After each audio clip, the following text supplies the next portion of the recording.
Good morning विद्यार्थियों।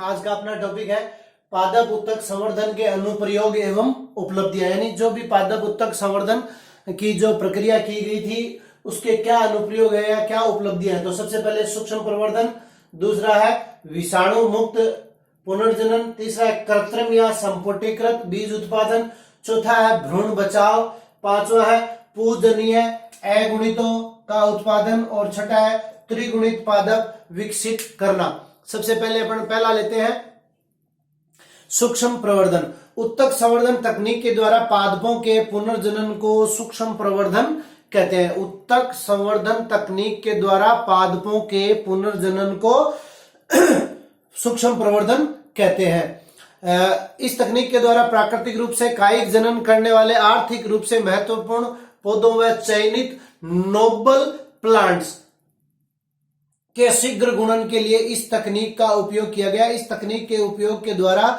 बहुत ही कम समय व कम स्थान में अधिक संख्या में पौधों का उत्पादन किया जा सकता है। इस तकनीक के द्वारा अब तक आर्किड की कई जातियों जैसे कटेलिवा, सिम्बिडियम, डेंड्रोबियम, वांडा तथा कई शोभाकारी पादप, गुलदाउदी, कन्वर्सन, बिग्नोनिया आदि का व्यावसायिक स्तर पर बहुगणन किया जा चुका है।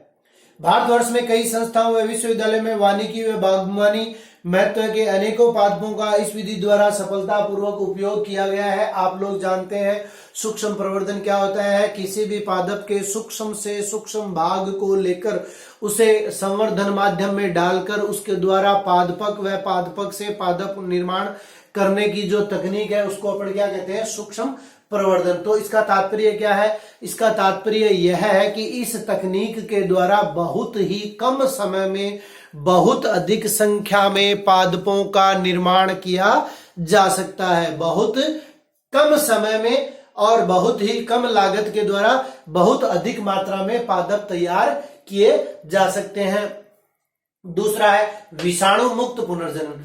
तो मान लीजिए अपन देखते हैं कि पादपों में ज्यादातर जीवाणु और विषाणु आक्रमण करते हैं, तो हमें इस प्रकार के पादप जैव तकनीकी कल्चर मीडिया के द्वारा जैव संवर्धन तकनीक के द्वारा इस प्रकार के पादप हम तैयार कर सकते हैं जिनमें विषाणुओं का आक्रमण नहीं होता या विषाणु फ्री पादप होते हैं। अनेक पादप वायरसों अथवा फाइटो हार्मोन से संक्रमित होते हैं पादप। अब क्या करते हैं, तो जो परोशीर्ष है, परोशीर्ष अथवा फाइटोप्लाज्म जो यानी मेरिस्टेमेटिक जोन जो होता है, वो मेरिस्टेमेटिक जोन क्या होता है, विषाणु रहित होता है। अपन ने आंतरिक संरचना का अध्ययन किया था। आंतरिक संरचना के अंतर्गत ये वाला जो भाग है, ये वाला भाग कहलाता है विभज्योतकी प्रदेश। और इस विभज्योतकी प्रदेश की कोशिकाओं को लेकर और इनके द्वारा जब उत्तक संवर्धन करवाया जाता है, ठीक है, इन कोशिकाओं के द्वारा, तो ये कोशिकाएं क्या करती है, ये कोशिकाएं विषाणु मुक्त पादप तैयार करती है, यानी इनके अंदर विषाणुओं का आक्रमण नहीं होता। और विषाणु मुक्त पादप तैयार करने के लिए जैसे पीवीएस पोटैटो वायरस एस और डीवीएक्स पोटैटो वायरस एक्स, पीवीएस और डीवीएक्स, ये दो आलू की किस्में तैयार की गई है जिनके अंतर्गत विषाणु मुक्त पादप तैयार कर लिए गए हैं। तीसरा है कृत्रिम या संपुटीकृत बीज उत्पादन।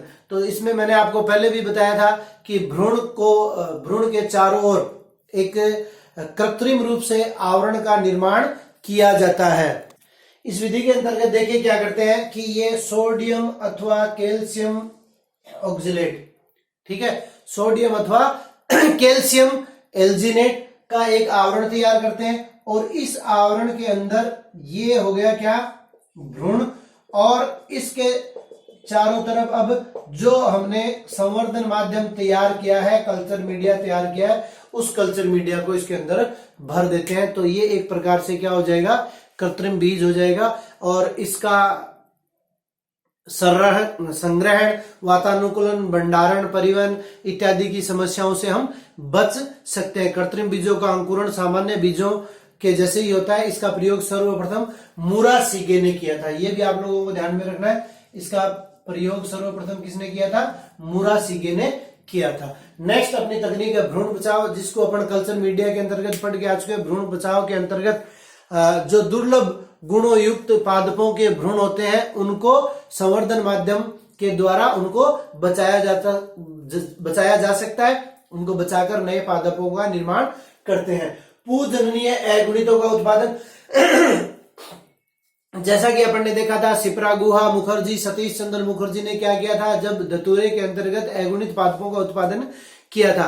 तो अगर हमें अगुणित पादपों का निर्माण करना है, हैप्लॉइड प्लांट्स का निर्माण करना है, तब हम क्या करेंगे, पराग कणों को संवर्धन माध्यम में कर्तोतक के रूप में लेकर और उनके द्वारा नए प्रकार के पादपों का निर्माण करवाया जाता है। इसी प्रकार लास्ट है त्रिगुणित पादप विकसित करना। जब भ्रूण पोष, देखिए आपको बताया है, आवृत बीजी पादपों की एक यूनिक विशेषता होती है। आवृत बीजी पादपों में दो प्रकार का जनन होता है, दो प्रकार का निषेचन होता है। ये अंड कोशिका और नर केंद्र के द्वारा वास्तविक निषेचन, जिसके द्वारा क्या बनता है, जिसके द्वारा युग्मनज का निर्माण होता है। और ये जो द्वितीय कोशिका है या ध्रुवीय कोशिका है, इसके अंतर्गत जब एक नर केंद्रक और आ जाता है तो यहां पर क्या बन गया, एक त्रिगुणित संरचना का निर्माण होता है, जिसको अपन कहते हैं भ्रूण पोष, जो कि भ्रूण का क्या करती है, पोषण, भ्रूण को पोषण प्रदान करने का कार्य करती है। जब इस भ्रूण पोष की कोशिका को हम क्या कर लेते हैं, एक्सप्लांट या कर्तोतक के रूप में काम में लेते हैं, तो क्या होगा, इनसे त्रिगुणितों का उत्पादन होगा। सेब, केला, संतरा, अनार आदि के बीज रहित पादप इस विधि के द्वारा तैयार किए जा सकते हैं और उत्पादन में इसमें क्या हो जाएगी, बढ़ोतरी हो जाएगी।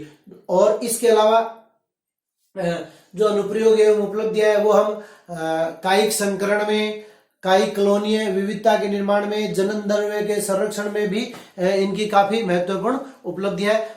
अगले पार्ट में, अगले टॉपिक में अपन पढ़ेंगे पौधों में जीन स्थानांतरण की विधियां। आज के लिए इतना ही, धन्यवाद।